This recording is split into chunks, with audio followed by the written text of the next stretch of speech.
What's up, everybody? Welcome back to the channel. Got another tutorial for today. It is how to remove the baffles on valve covers. I get this one a lot from people who are either too afraid to drill into people's valve covers, especially customers' valve covers, and then also tap them and put bolts. You know, nobody wants to put random bolts inside somebody's engine. So I'm going to show you how I do it. This way has been effective for me for years and years and years. I can't imagine that it won't be perfectly effective for everybody else that's going to be following this tutorial.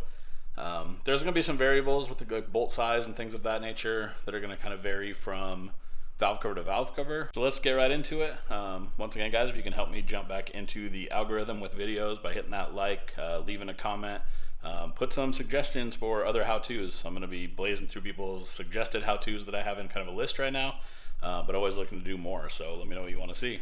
Let's get to it. All right, so first things first, obviously we have a valve cover. This is what we're going to be removing. All these little rivets that hold this in. You know, some valve covers have bolts or screws. Most of the rest are riveted, something like this. Tool wise, what we're going to need is a drill, something with a small bit, maybe like an 1/8 inch, somewhere in that range. Going to need a 3/8 drill bit. Once again, this is going to kind of vary on the size of these, but you guys will have to figure out what you need size wise. Other two things that you're going to need are a tap for whatever bolts you end up using. It's an M6 tap, and you need the corresponding drill bit. I'm using M6 bolts. I always use this style of bolt. This seems to be the easiest and cleanest look. I recommend some tapping fluid. You don't have to use this, but you should be using it no matter what. And then Loctite. I use blue Loctite for this. There are people who suggest using red. I don't, for my own specific reasons. And then the other thing you're going to need is a punch. So you have two options here. You have this punch, which will leave a mark in the center. You use the hammer here to use that, or use this kind. This is what I'm going to be choosing to use, so I will show you how this works somewhere in this tutorial. Alright, so first things first here, got your valve cover. Time to remove the rivets. Now there's a couple ways of doing this. You can just take a grinder and knock the tops off of these. I don't prefer that method. What ends up happening is you end up removing this coating right here, and that's just like an anti-corrosion coating, so there's really no reason to do it. You also can't get down into these very effectively unless you're using like a Dremel tool or something of that nature. You know, like a normal orbital grinder is not going to work out for doing those tight corners. So that we got to drill these out. And what we do, we take a punch. This is the punch that you literally just put in the center, press down, and then you can see it leaves a little tiny mark right there. You're going to want to try to get these in the center, of course, because if you don't get them in the center, then you're going to end up drilling off center, which is going to make a real pain in the ass, obviously. And they don't have to be perfect. The 3/8 drill bit that I picked is big enough to knock the head off this, even if it's a little off center.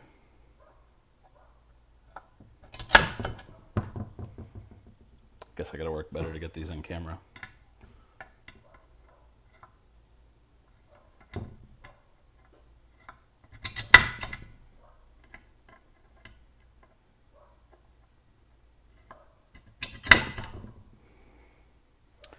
See, and this will be a good example. See how this one's a little off center? It's off to the left here. It's probably not going to be a big deal. I'll show you kind of how to approach that when we get to that one, as far as drilling it goes. But like I said, these don't have to be perfect.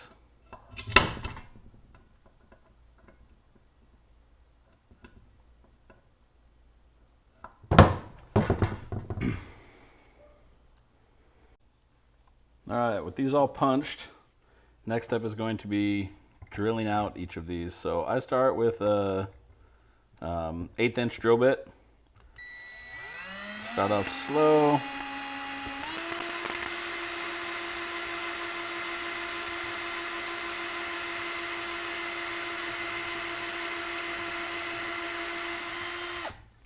And you're going to want to drill deep enough. You can see. Drill down probably lower than the height of this. It's not going to be that big of a deal as long as it's in the center when you're doing that. We're going to go through, drill all these out. So I guess while I'm doing that, if you guys want to hit that like button, really appreciate it. Let's get to it.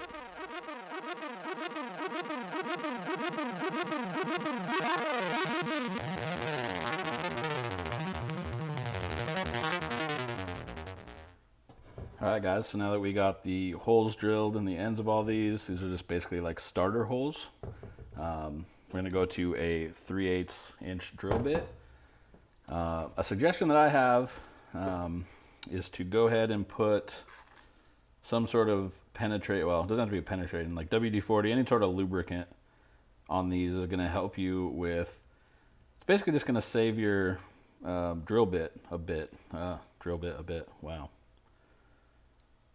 Putting the lube on it will, lengthen the life of the drill bit. Not a big deal to some of you, but if you use bits a lot, go through them, especially good bits, they're expensive. You can also use something like a tapping fluid for this, but tapping fluid is incredibly expensive. So this is definitely a cheaper option. Next step is going to be drilling these out. And these are aluminum, so they do drill pretty well.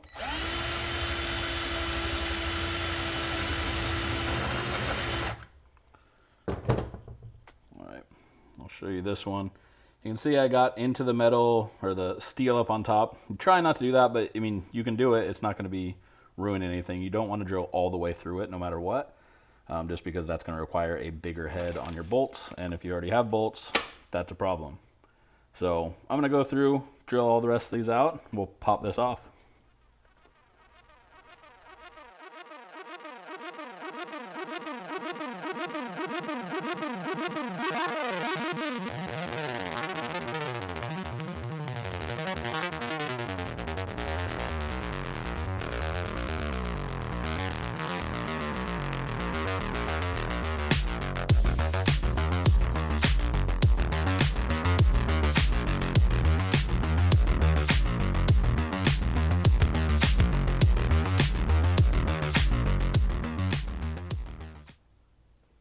So with all those drilled out, as you can see, this baffle should be ready to come off. Now, from the factory, a lot of them are actually kind of glued on. They use like a silicone to hold them on and to seal them up. Also, you can start to pry it up and you'll realize that maybe some of these didn't get drilled through all the way. Hopefully I drilled through all these, or that would look really terrible. But you can just take a flathead screwdriver and put down and just start popping it off. And what you want to see is that separation that you can see there.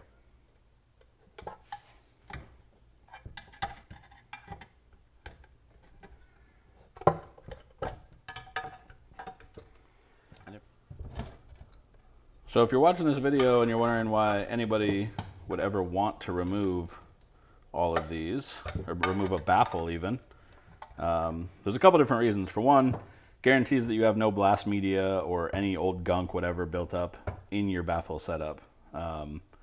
Pull this out, clean it. I've given you guys multiple different ways of cleaning valve covers. Turkey fryer, of course, is my favorite and the best one. The other reason is I am going to be removing this and replacing it with a -10 fitting. This is going to have to be welded on. I like when they're welded from the back. I think it just gives a little bit cleaner look on the outside here. What you use those for is if you have a -10 fitting out here and you're going to be running, AN line or a -10 AN line out to your catch can setup, like a lot of cars run, especially turbo cars or high compression NA cars. They all run catch cans, and traditionally a -10 is the way to go. So after you take your flathead, work it along most of this.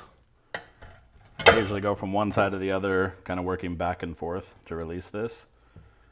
This thing will come all the way out. Now this one's pretty clean, obviously. These have been cleaned by me prior to this and then have now sat for, I don't know, 2 years, something like that. But you can see inside here is clean, but this is what I'm going to be removing. And like I said, once again, welding this in place. This is also a great idea on valve covers really anything that you're going to do. If you have the opportunity to pull the valve cover and your customer's okay with it and you can charge enough for it, or if you're doing your own stuff, this is definitely the best thing to do rather than blocking it all off and cleaning it, all this stuff that we've talked about in the past. All right, I mentioned before wanting to drill down pretty low on these, and the reason to do that is it's going to help with drilling to tap these. Once again, you're going to have to get a drill bit specific to whatever your tap thread size is. I'm using an M6, of course. And when you have that bit, what you're going to want to do is mark how deep you need to make these holes. That's what this tape is here for. Gives you a good line to work with. And how I did this, figured out the depth, is I went to the flat spot of the bit. You don't want to count this point, obviously, because that's going down into it. And that's how I decided to mark it. So I know that this entire thing, if I drill down that far and tap down that far, this bolt will fit down into there. I guess while we're here and I'm getting this set up, what are some of the new crazy stuff that you guys have seen with powder coating, whether it's projects or equipment or anything? Put a comment down in the comment section. Let me know. I'm a little bit behind the times.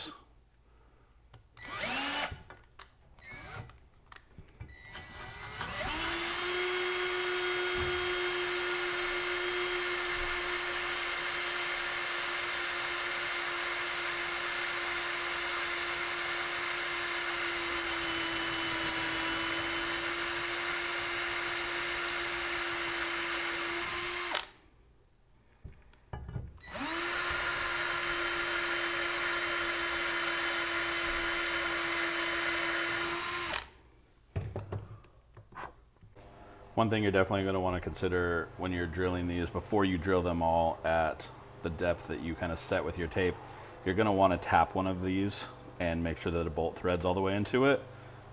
Just a little pro tip to save you some time.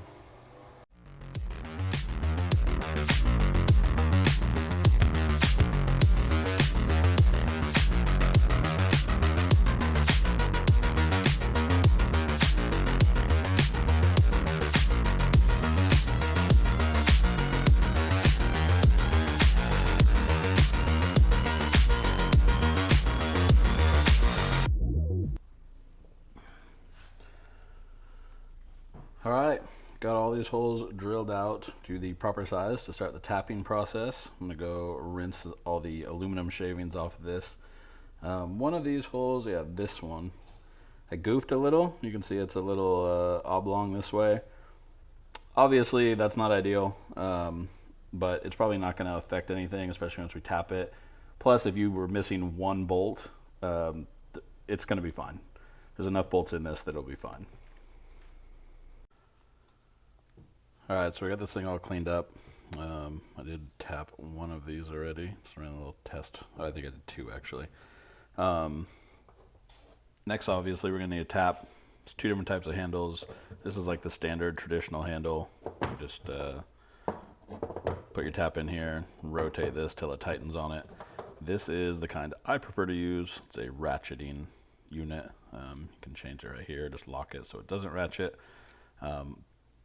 Doesn't matter, either one can be used. I've seen people tap stuff with wrenches before, as long as your wrench fits over the tap, or the end of the tap.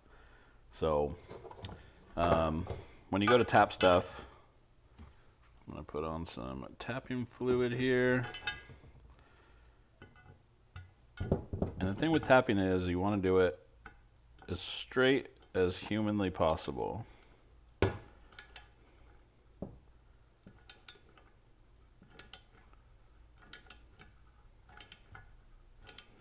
You're gonna go slow. You're gonna let it pull itself in. You don't put pressure on a tap.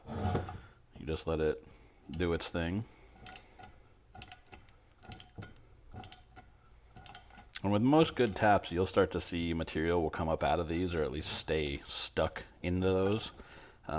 If you're using lower quality taps, I always suggest going in halfway and then backing the whole thing back out and cleaning all your material off. It's a good habit to get into either way.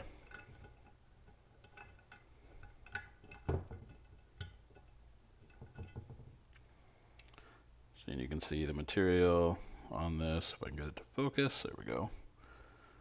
So you can see that hole is like halfway tapped, so we're gonna just keep going at it.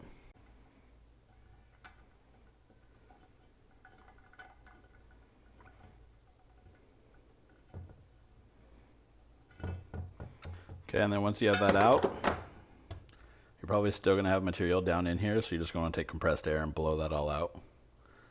You can see, I think you can see it. There we go. You can see, nice threaded area. Alright, and before we get too ahead of ourselves here, we're going to check this. Make sure that we tapped this enough. Put 2 bolts in. Basically what we're going to want to make sure to do is we're going to want to make sure that this is tight. This plate, when you tighten these bolts down, this plate doesn't jiggle or rattle or make any sort of ridiculous sounds. I don't know why I can't do this with one hand. Alright. Allen head here, or Allen wrench. Looks like we nailed it. To be fair, I've done this a lot of times, so you might struggle with the first couple, but there you go. Things locked in place. So I'm gonna go through and tap the rest of these real quick. I'll be back with you.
Alright, got all these things tapped, got the bolts all put in to test them all, pulled them back out. And obviously this thing will need another cleaning, but next step for this is going to be powder coating, well actually welding the fitting in on each one of these valve covers and then powder coating the whole thing. So, and then you have a couple options. You know, you can use Loctite, obviously. To put this in, once again, I use the blue. Some people will prefer the red. Another option that I have used in the past as just a precautionary thing, especially if there's no real reason to be removing this baffle again, you tighten this down, and then if you weld or have access to a weld or whatever, you just put a little tack weld right on the corner. Will stop these bolts from spinning out. Obviously just keeping it even more secure in here, because dropping into a motor would be a problem. Alright guys, that's going to wrap up this tutorial. Hope it's helpful for all you guys. If you have questions, especially about this tutorial, just be sure to put them down in the comments. I'll go through and answer all those. Usually within about 24 hours of the video going live, I go through and answer all the questions. Once again, if you guys have video suggestions, put those down below. And let's join that algorithm gang. Let's hit the like button. Subscribe if you haven't already. Turn on the bell for all notifications so you get a heads up when I post videos, because we're going to be starting blasting through videos now. All right, next time, guys.